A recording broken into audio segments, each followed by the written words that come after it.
Hi hello నమస్తే. ఒక మంచి మాటతో మీ ప్రియ. ఎలా ఉన్నారు గాయస్? బాగున్నారా? నేను కూడా చాలా బాగున్నానండి. ఈరోజు మంచి మాట. జీవితంలో ప్రతి ఒక్కరు సక్సెస్ అవ్వాలని అనుకుంటారు, కానీ కొందరు మాత్రమే సక్సెస్ సాధిస్తారు. దేనివల్ల అంటారు? ఎవరు పిలిచి మనకి అవకాశాలు ఇవ్వరండి, మనమే అవకాశాన్ని కల్పించుకోవాలి. మీకు ఇంకొక విషయం కూడా చెప్పనా? సక్సెస్ అయిన వాడు చెప్తేనే వింటారు.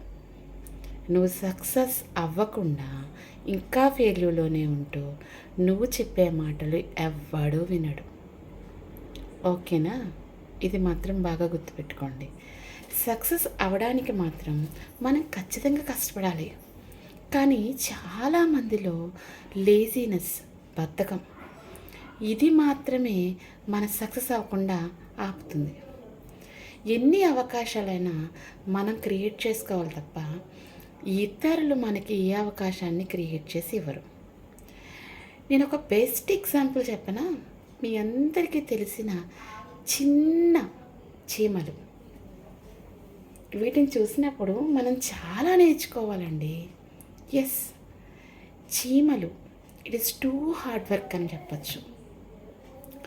మీరు చూస్తుంటే చీమలు వెళ్ళే దారిలో ఎప్పుడు కూడా ఒకే లైన్లో వెళ్తాయి, వేరే వేరే లైన్స్లో వెళ్ళవు, ఒకే లైన్లో వెళ్తాయి. లైన్ తప్పినా మళ్ళీ లైన్లో ఫాలో అవుతూనే ఉంటాయి. అది యూనిటీ కదా, ఒకే లైన్లో వెళ్తూ ఉంటాయి. ఇంకొక సెకండ్ క్వాలిటీ ఏంటంటే చీమల్ని, అవి ఆహారం దొరికినప్పుడు ఒక్క చీమే ఆహారాన్ని మొత్తం లాక్కొని వెళ్ళదు.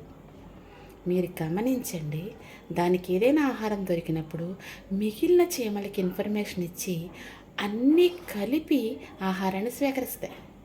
మరి మనుషులు ఏదైనా ఎక్కడైనా దొరికితే సెల్ఫ్ మనకు మనమే వెళ్ళి మోసుకొని తీసుకొచ్చేసుకుంటాం కదా, కానీ చీమలు అలా కాదండి. ఏదైనా చిన్న ఆహారం దొరికినప్పుడు అందరూ కలిపి వెళ్ళి ఆ ఆహారాన్ని తెచ్చుకుంటాయి. మూడో బెస్ట్ క్వాలిటీ ఏంటంటే అవి ఆహారాన్ని సమకూర్చుకోవాల్సిన సమయంలో సమకూర్చుకుంటాయి. అంటే మోస్ట్లీ సమ్మర్ సీజన్లో చీమలన్నీ కూడా వాటికి కావాల్సిన ఆహారాన్ని సేకరిస్తాయి. రైనీ సీజన్లో మనకు అసలు కనిపించవు అవి కదా. అంటే ఏంటి, మనిషి కూడా ఒక యూనిటీగా ఉంటూ ఏదైనా ఒక చేయవలసిన పనిని సరైన టైంలో చేయాలి. అంటే టైం అయిపోయిన తర్వాత మనం చేద్దామనుకున్నా అది మన చేతుల్లో ఉండదు.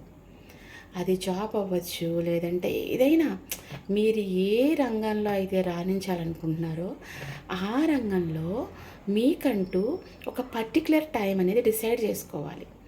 చీమలే, ఒక అల్పమైన చీమలే మనకి ఇన్ని విషయాలు నేర్పిస్తే మానవులుగా మనం ఎన్ని విషయాలు నేర్చుకోవాలి. ఇంకా ఇలాంటి విషయాలతో మళ్ళీ మనం కలుసుకుందాం. అప్పటి వరకు మన ఛానల్ లైక్ చేస్తూనే ఉండండి, షేర్ చేయండి, సబ్స్క్రైబ్ చేయండి. Bye bye.